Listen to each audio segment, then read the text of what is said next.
Evangelho de Lucas, capítulo 12. Evangelho de Lucas, capítulo 12.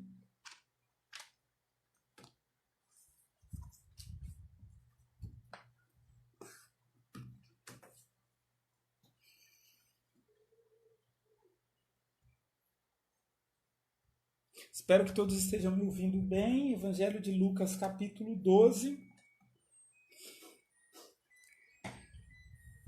Eu quero hoje insistir com o tema da ansiedade, porque é isso que tem mais aparecido nos últimos dias entre aqueles com quem eu tenho tido o privilégio de trocar ideias, de conversar um pouquinho, de nos atualizar. E, e eu fico sempre pensando qual a proposta do Evangelho para que a gente consiga lidar da melhor maneira possível com a nossa ansiedade. Com a nossa ansiedade, porque há coisas que estão acontecendo hoje no mundo, especialmente a proliferação do coronavírus, sobre a qual a gente não tem um controle, o que a gente faz e tem feito, e tomara que sigamos assim, são medidas de precaução, mas não há um controle, né, de nenhum de nós sobre essa situação. Não há também uma certeza em relação ao amanhã, aos salários, a uma retomada à normalidade, a como vai ser o mês que vem, a como vamos pagar as contas daqui a 2 meses, se essa restrição vai se manter de acesso por um bom tempo ou não. E tudo isso gera muita ansiedade em todos nós e gera bastante angústia, como a Denise, minha esposa, comentou com a gente, conversou um pouquinho com a gente na semana passada. Por um lado, o medo, a ansiedade tem um aspecto protetivo, evolutivo, isto é esse medo, essa ansiedade que faz com que a gente se proteja diante do perigo e, e siga salvo, né, diante de alguma situação de perigo. Por outro lado, também o excesso de ansiedade, o excesso de medo, ele vai nos paralisando, né? Diante da impossibilidade do controle, a gente tende a entrar em crise profunda e essa situação nossa atual no país, especialmente aqui também na cidade de São Paulo, faz com que isso revele um pouquinho de angústias que já existiam, que já eram nossas e que estão dentro de nós, mas algumas delas ainda estavam adormecidas, e gera também uma ansiedade em relação àquilo que está fora da gente, aquilo que a gente já reconheceu que é impossível ao nosso controle. Então, qual a proposta de Jesus, né? Tem chego a mim também várias demandas, pedidos de recurso financeiro, de gente que está sem renda e precisa pagar a conta e precisa de recursos financeiros, pedidos de cesta básica para quem precisa se alimentar, pedidos de carona e tantos outros pedidos já têm chego até a mim. E à medida que eu tento também, junto com alguns amigos, fazer algum tipo de mobilização e distribuir essas demandas nas redes sociais, nos grupos de WhatsApp, eu percebo que a gente tem recebido pouco retorno em relação a doações, e eu não estou dizendo de doações para a igreja, estou falando de doações para pessoas que têm necessidades que são imediatas e que são inadiáveis. Você não tem como chegar para alguém que tem fome e dizer que você vai conseguir a comida daqui a uma semana. Quem tem fome precisa ser alimentado agora, precisa ser alimentado hoje. Então, essas demandas que têm chegado até nós, infelizmente há um movimento de pouco retorno daqueles que a gente tem acionado, imagino eu, e me colocando no lugar dessas pessoas, porque eu também tenho meus medos e minhas inseguranças. Talvez parte da preocupação que surge nesse momento de instabilidade econômica e, infelizmente, agora também política, alguns estão seguindo a lógica da acumulação, de maneira que o pouco que eu tenho eu preciso conservar comigo, né? Eu não tenho como repartir o que eu tenho, porque se eu reparto o que eu tenho, E se o mês que vem eu não tiver? E se o meu salário for reduzido? E se eu perder o emprego? Ah, meu patrão comentou alguma coisa de que não sabe ainda o que vai fazer.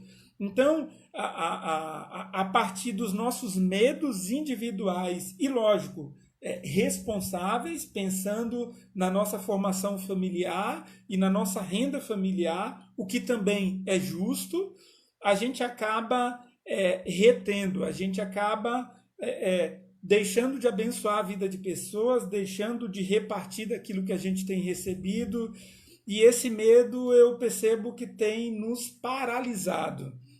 E eu fico pensando qual a instrução de Jesus, ou se há instrução de Jesus por meio dos evangelhos, que poderiam ou que possam nos ajudar a como a gente lidar com a ansiedade frente a um cenário de crise, frente a uma situação que não sabemos exatamente nem o que ela é. A gente só sabe que as notícias se acumulam, a notícias verdadeiras, a notícias falsas, as chamadas fake news, a agressão nas redes sociais, a incompreensão, a intolerância, e diante de tudo isso, o nosso posicionamento, eu percebo que corre o risco de que seja um posicionamento de um isolamento, inclusive no que diz respeito da solidariedade. Então, eu não vou participar de nenhum movimento solidário porque eu preciso pensar em mim, eu preciso pensar nas minhas necessidades. A prioridade sou eu, a prioridade são as minhas coisas. E se faltar para mim? Então, como que eu vou dividir num cenário como esse? Senhor, como a gente vai alimentar esse povo? Jesus perguntou para os discípulos lá na multiplicação dos pães: o que vocês têm? 5 pães e 2 peixinhos. Mas a gente não está conseguindo dar o pão, a gente não está conseguindo colocar à vista de Jesus e à vista da comunidade os peixinhos. E isso me fez lembrar desse texto aqui de Lucas, capítulo 12, a partir do versículo 22. Foi um momento interessante, porque Jesus já vinha numa sequência, de acordo com o evangelista Lucas, alertando aos discípulos quanto à insensatez da riqueza daqueles que ajuntam sem se preocupar com a eternidade, sem se preocupar com a vida que transcende, e sobre o risco também da arrogância daqueles que acham que podem controlar a própria vida e que acham que só os recursos financeiros é que garantem para nós a segurança da vida, a segurança do bem-estar. E aí Jesus diz o seguinte, versículo 22, então, voltando-se para os discípulos, Jesus disse: por isso eu lhes digo que não se preocupem com a vida diária, se terão o suficiente para comer. Olha a proposta de Jesus. Por isso eu lhes digo, isso ele estava dizendo para os seus discípulos, que não se preocupem com a vida diária, se terão o suficiente para comer, ou com o corpo, ou se preocupem com o corpo, se terão o suficiente para vestir, pois a vida é mais que comida, e o corpo é mais que a roupa. Observem os corvos, os pássaros, eles não plantam nem colhem, nem guardam comida em celeiros, pois Deus os alimenta. E vocês valem muito mais que qualquer pássaro. Jesus disse aos seus discípulos: qual de vocês, por mais preocupado, por mais organizado que seja, pode acrescentar ao menos 1 hora à sua vida? Qual de vocês consegue prorrogar o seu tempo de vida? Qual de vocês consegue controlar quantos anos você vai viver e adicionar uma quantidade de anos, dias, minutos ou horas à sua vida? É como se Jesus dissesse: eu não conheço ninguém que consiga fazer isso entre vocês. E se não podem fazer uma coisa tão pequena, de que adianta se preocupar com as maiores? Observem como crescem os lírios, as flores. Não trabalham nem fazem suas roupas. E, no entanto, nem Salomão em toda a sua glória se vestiu como eles. E se Deus veste com tamanha beleza as flores que hoje estão aqui e amanhã são lançadas ao fogo, não será muito mais generoso com vocês, gente de pequena fé, foi o que Jesus disse aos discípulos: não se inquietem com o que comer e o que beber. Não se preocupem com essas coisas. Elas ocupam os pensamentos dos pagãos, ou dos gentios, ou daqueles que não conhecem a Deus de todo mundo. Mas seu Pai Celestial, já sabe do que vocês precisam. Busquem, acima de tudo, o reino de Deus, e todas essas coisas lhes serão dadas. Não tenham medo, pequeno rebanho, pois seu Pai Celestial, tem grande alegria em lhes dar o reino. Vendam seus bens e deem aos necessitados. Com isso ajuntarão tesouros no céu, e as bolsas no céu não se desgastam, nem se desfazem. Seu tesouro estará seguro. No céu, seu tesouro estará seguro. Nenhum ladrão roubará, e nenhuma traça o destruirá. Onde seu tesouro estiver, ali também estará o seu coração. Eu acho essa cena fantástica. Aliás, Jesus foi o nosso grande mestre com a sabedoria como nenhum de nós tem, de transmitir uma mensagem tão profunda, tão forte, tão importante, com tamanha serenidade, com tamanho envolvimento, com tamanha paixão. E nesse cenário em que seus discípulos estavam muito preocupados, porque eles tinham deixado tudo, casa, família, para seguirem a Jesus, e havia uma preocupação: Senhor, as pessoas estão fazendo as suas carreiras, as pessoas estão trabalhando, construindo os seus negócios, e nós deixamos tudo e estamos te seguindo. Inclusive, em um outro evangelho, o apóstolo Pedro veio questionar isso: Senhor, assim, a gente vai ter assim, um rendimento maior em nossas ações porque a gente se dedicou mais? A gente vai ter um benefício maior porque o Senhor já não tem nem onde inclinar a cabeça? A gente está saindo por aí pregando o evangelho, participando de milagres, tendo experiência de curar pessoas, mas a gente não tem conta no banco, a gente não tem saldo na conta. Como que a gente faz isso? Assim, vez ou outra o Senhor fica multiplicando aí a comida, mas o que a gente faz? E se um dia o Senhor não estiver aqui? Como que a gente lida com isso? Então, nesse momento, essa foi uma temática importante ali para os discípulos. A segurança deles, a segurança de que eles teriam alimento para o dia seguinte, de que eles teriam espaço, casa, teto para eles morarem. Então, os discípulos estavam inseguros. No lugar deles, provavelmente eu estaria mais desesperado. De fato, esse cara me convida para segui-lo, mas não me explica, não me dá um manual, não me dá um contrato para eu entender quais são as obrigações, os deveres, simplesmente pede para eu descansar e segui-lo. Será que eu vou conseguir continuar na vida, vivendo bem e tendo meu sustento? Porque eu estava muito inseguro. Quer dizer, o que os discípulos estavam dizendo Senhor, quais são as garantias de que ficaremos bem? Quais são as garantias de que toda essa nossa insegurança vai passar e de que as coisas vão se resolver? Quais são as garantias? E eu penso que essa seja uma questão hoje das nossas orações. Para aqueles que creem em Deus, creem em Jesus e no domínio de Deus sobre tudo e sobre todos, há essa questão: Senhor, quando isso vai passar? Até que ponto essa pandemia vai alcançar e destruir o mundo, destruir as pessoas, destruir a economia, destruir a civilização? Até que ponto isso vai acontecer? Assim, quais são as garantias que a gente tem em crendo em Jesus de que as coisas vão passar, de que as coisas vão se resolver?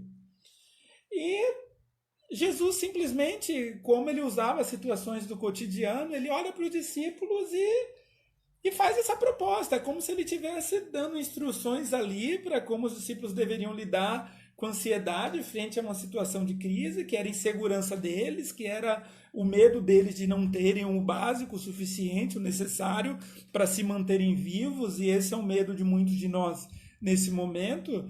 E é como se Jesus estivesse dizendo para os discípulos ali: olha, Deus se preocupa com a humanidade.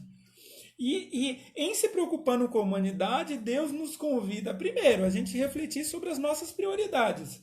E aí Jesus disse para os discípulos, olha, eu gostaria que vocês parassem e se voltassem aqui para mim, enquanto estou conversando com vocês, e primeiro vocês pensassem, o que vale mais? A vida ou a comida? O que vale mais? As roupas ou o corpo?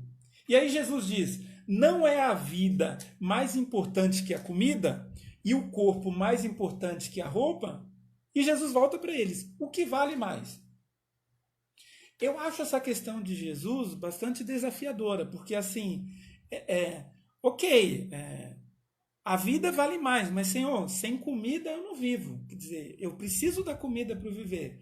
Tá, meu corpo vale mais do que as roupas, mas eu preciso de roupa para me aquecer, para me proteger.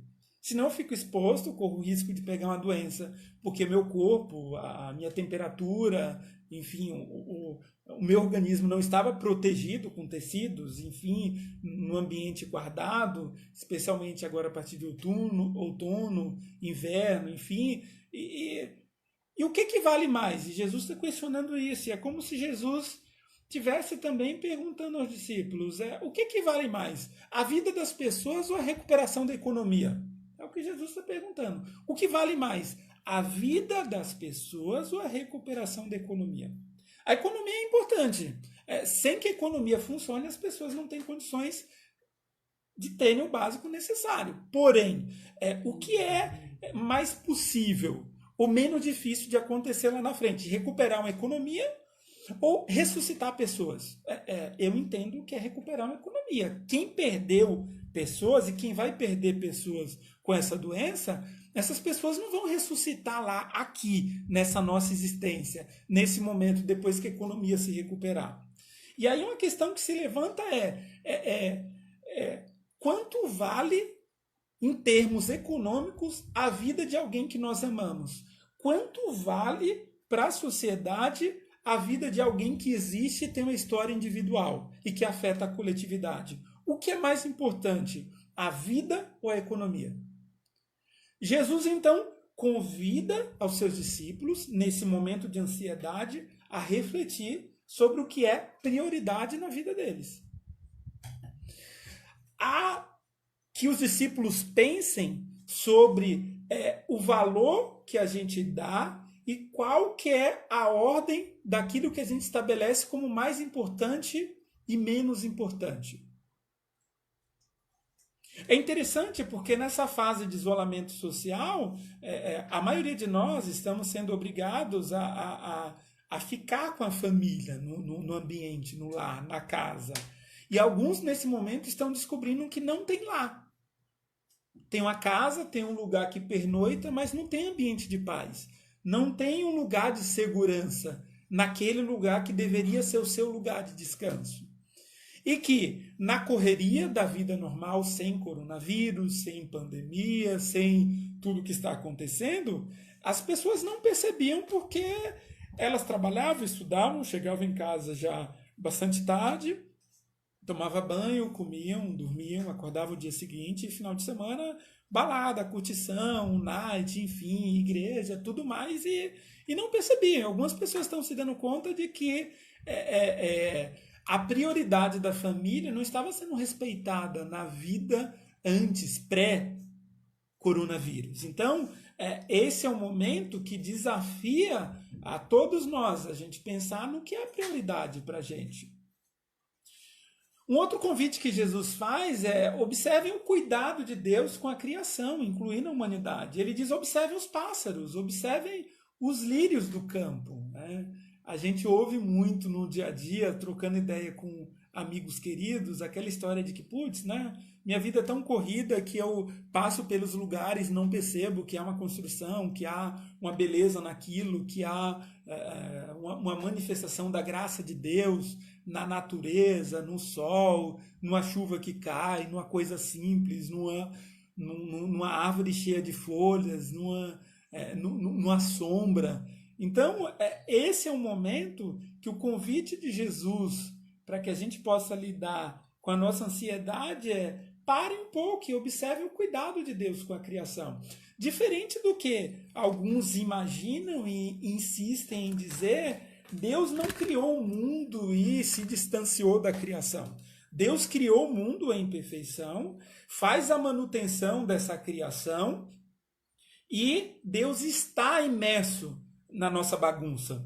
Deus está presente enquanto a gente vive. Então Deus não nos abandonou, Deus não nos deixou isolado aqui, distante dele. Então, o que nesse momento Jesus está dizendo é, veja tudo isso, veja o que existe. E a pergunta de Jesus para os discípulos é, quem está cuidando e quem sempre cuidou de tudo isso? Porque a ansiedade dos discípulos, e talvez a nossa ansiedade, ela vai colocando a gente num lugar de onipotência que é fantasioso, que não existe. A gente acha que nós temos o domínio sobre o mundo, nós achamos que nós temos o domínio sobre a vida, sobre as coisas, sobre as situações. E diante de uma situação de crise, a pergunta de Jesus para nós é, quem cuida de todas essas coisas? Quem faz a manutenção da vida? Sou eu ou é você? É Deus ou é você? Quem mantém a vida? Você consegue fazer nascer vida? Não. E o convite de Jesus é, reflita sobre isso, observe a criação. Você não está isolado do mundo, apesar do nosso isolamento social nesse momento por recomendação. Então, é o que Jesus pergunta ou afirma. Se Deus cuida dos lírios do campo, se Deus cuida dos pássaros que não trabalham, que não acumulam, que não têm celeiros, será que Ele não vai cuidar de vocês? E a lógica da escrita do Lucas é uma lógica que a gente chama do menor para o maior. Se Deus cuida do pássaro, que é criação dele, mas que não é imagem e semelhança dele, como que ele não vai cuidar de você, humanidade, que além de ser criação, é imagem e semelhança do Criador? Será que Deus não vai cuidar de você? É a pergunta de Jesus.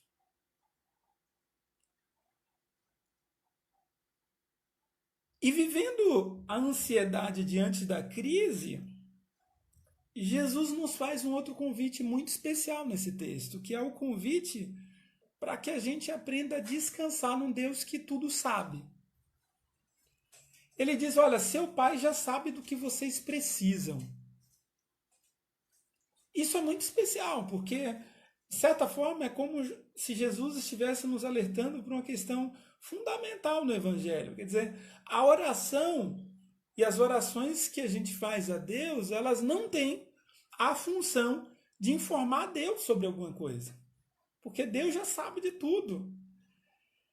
A oração, enquanto a gente fala com Deus, enquanto a gente coloca as nossas angústias, os nossos temores, as nossas ansiedades e as nossas questões, quando as apresentamos diante de Deus em oração, o que a gente está fazendo é ajudando a nós mesmos a que a gente se lembre de que o Pai eterno nos ouve.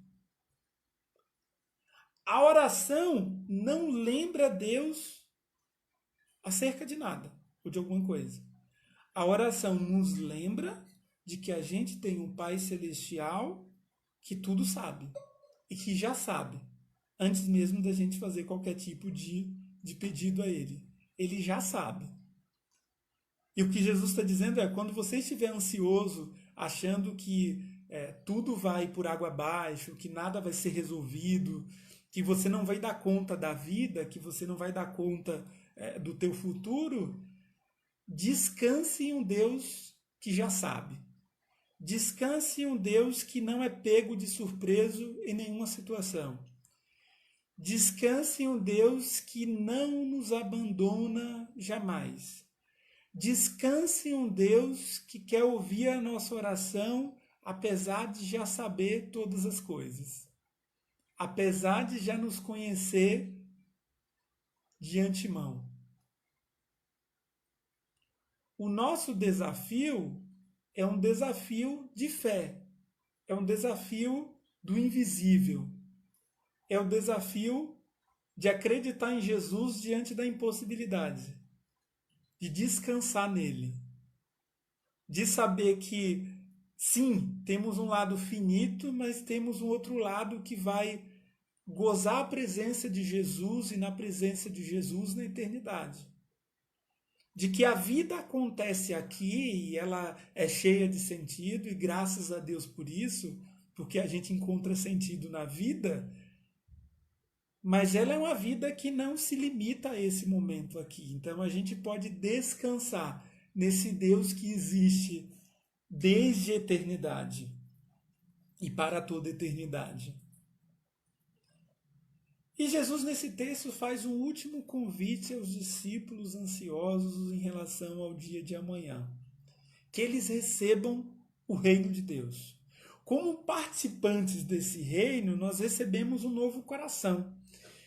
E só que quando a gente recebe esse novo coração de Deus, o que o profeta Ezequiel dizia, que quando o Espírito do Senhor viesse sobre nós, sobre a igreja de Jesus, seria arrancado de nós o coração de pedra e nós receberíamos um coração de carne, um coração transformado, um coração regenerado por Jesus. E quando a gente experimenta a alegria, a beleza de receber esse novo coração de Deus, a gente passa a participar de uma outra lógica, que é a lógica do não ajuntar, mas a lógica do repartir. E como palavra final de Jesus para os discípulos, naquele momento de ansiedade deles, Jesus fala: sabe o que eu recomendo vocês diante da ansiedade? E aí isso eu acho maravilhoso. Está lá no versículo 33. O que Jesus recomenda para a humanidade diante do medo da falta: vendam seus bens e deem aos necessitados. O que Jesus está dizendo é que o remédio para o medo da falta é se repartir e a dar o que é seu. A lógica do reino de Deus não é a lógica social, pós-moderna, capitalista, empresarial do Ministério da Economia. Não é essa lógica. A lógica do reino de Deus é que, diante do medo da falta, a gente, em fé e com coragem, reparta. Reparta o que a gente tem. Acreditando que o Pai é nosso, que o pão é nosso e que a provisão é para toda a humanidade. Como disse o amigo Brega, o mundo será salvo pela generosidade daqueles que compartilham, não pelo acúmulo dos egoístas. E aí Jesus diz para os discípulos dele: entendam essa mensagem para vocês. Depois de ter tido várias discussões com alguns religiosos, Jesus olha para seus discípulos e diz: essa mensagem é para vocês. Aonde estiver o coração de vocês, vai estar o tesouro de vocês. Onde estiver o tesouro de vocês, aí vai estar o coração de vocês. Frente a uma crise, um dos desafios da nossa espiritualidade é descobrir onde está o nosso coração. É descobrir se o nosso coração está no Deus que se alegrou e nos dá o reino, um reino daqueles que se repartem, ou se o nosso coração está nas coisas que representam segurança para nós. Esse é um desafio de fé, esse é o desafio daqueles que decidiram ou foram escolhidos e hoje fazem parte do reino de Deus. Não é do pior e do melhor, não é do menor e do maior. É daquele que consegue dar de si nesse momento, é daquele que consegue se repartir nesse momento. Compartilhar quando há fartura é razoavelmente tranquilo, porque eu compartilho sem medo de que alguma coisa vá me faltar. Mas compartilhado pouco é um desafio, porque eu não sei se eu vou ter mais depois. Eu não sei se eu vou conseguir fazer a reposição. É em fé que eu reparto e me reparto. Então, o que Jesus estava dizendo para os discípulos e o que Jesus está nos dizendo é: eu conheço a angústia de vocês, eu conheço a ansiedade de vocês, eu conheço os medos de vocês, eu conheço a insegurança de vocês, eu conheço tudo isso. Porém, não se esqueçam, vocês participam do reino que eu dei para vocês. Vocês já receberam o reino de Deus. E esse reino é um reino comunitário, esse reino é o reino daqueles que se importam.